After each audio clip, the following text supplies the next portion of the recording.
Assalamualaikum everyone. Today our topic of discussion is corporate image and brand management. Corporate image, basically the image of company. Basically, this is called corporate image. Image is what is image? Image is the perception of customer in the mind of customer about your company, about your corporation is called your image. जो आपके customer के mind में perception बनी हुई है आपकी company के हवाले से वो आपके कॉर्पोरेट का इमेज है बेसिकली। कस्टमर अगर ये सोचता है कि ये जो यूनिवर्सिटी है ये मेरिट पे है, इन्होंने जो प्रमोशन देनी है अपने स्टूडेंट्स को प्रमोट करना है, वो मेरिट पे करना है, यहाँ से जो प्रोडक्ट निकलेगा वो प्रोडक्टिव स्टूडेंट निकलेगा, यहाँ से कोई ऐसा स्टूडेंट आम स्टूडेंट नहीं निकलेगा। यहाँ से जो बंदा पास आउट होकर निकल रहा है वो student is an effective student and will be an effective worker as well.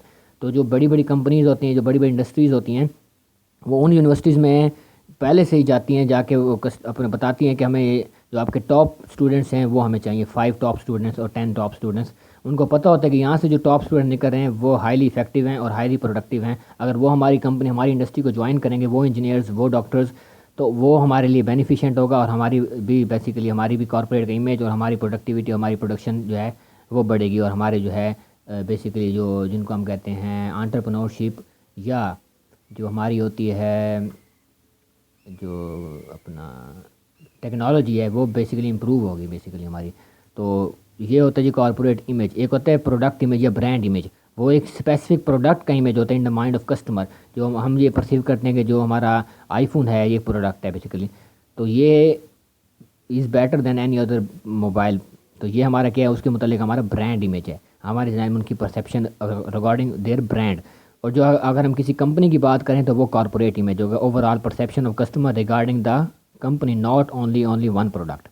Okay, किसी एक कंपनी के मुतालिक जो हमारा इमेज है in the mind of customer, the overall consumer perception और end user feelings toward the companies along with its goods and services is called corporate image.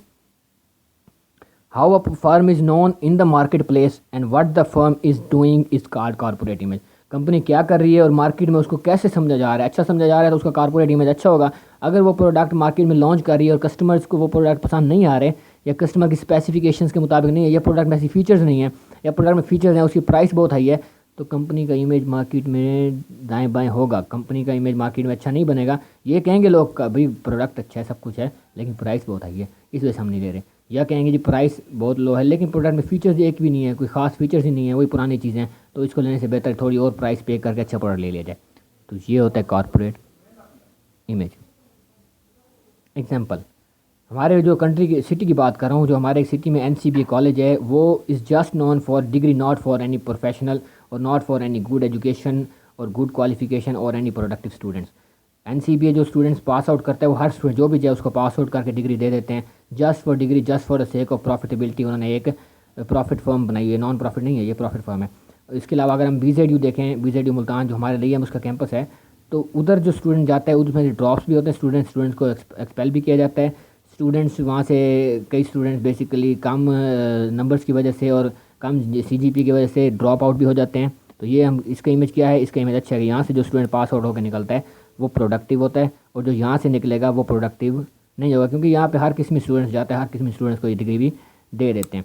तो basically जो हमारे कॉर्पोरेट इमेज के दो एलिमेंट्स हैं, बेसिक एलिमेंट्स, एक है tangible elements जिनको हम फिजिकली देख सकते हैं, छू सकते हैं, वो क्लियरली विजिबल होते हैं कि ये कंपनी का इमेज बेसिकली अगर उसकी प्रोडक्ट बहुत अच्छी है तो वो प्रोडक्ट खुद बोल रही होती है, खुद दिखा रही होती है, फंक्शनैलिटी अपनी पेश कर रही होती है कि ये मैं इस कंपनी का ब्रांड और मेरी ये फंक्शनैलिटी है, तो कस्टमर उसका प्रोडक्ट का इमेज अच्छा बनेगा उस ब्रांड के मुतालिक भी और उस कंपनी के मुतालिक भी।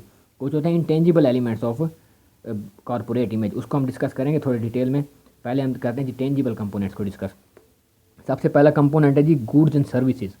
सर्विसेज भी बेसिकली टेंजिबल तो नहीं है लेकिन विजिबल होती हैं। अगर कोई कंपनी अपनी सर्विसेज प्रोवाइड कर रही है, कोई कंपनी मेंटेनेंस की सर्विस प्रोवाइड कर रही है, फॉर एग्जांपल किसी पावर प्लांट जहाँ इलेक्ट्रिसिटी बनती है वहाँ पे अगर कोई कंपनी काम कर रही है उसकी मेंटेनेंस के लिए, ओवरहालिंग के लिए, तो जब वो मेंटेनेंस करके जाएगी और वो साल 2 साल वो जो पावर प्लांट अच्छा फंक्शन कर रहा है, उसकी टर्बाइन और उसके इंजन और उसकी जनरेटर्स में कोई फॉल्ट, मिस हैंडलिंग या जो उसके फंक्शनिंग में कोई मिसहैप नहीं हुआ, तो इसका मतलब ये है कि उसने अपनी सर्विस अच्छी प्रोवाइड की है, तो उनका इमेज अच्छा बनेगा।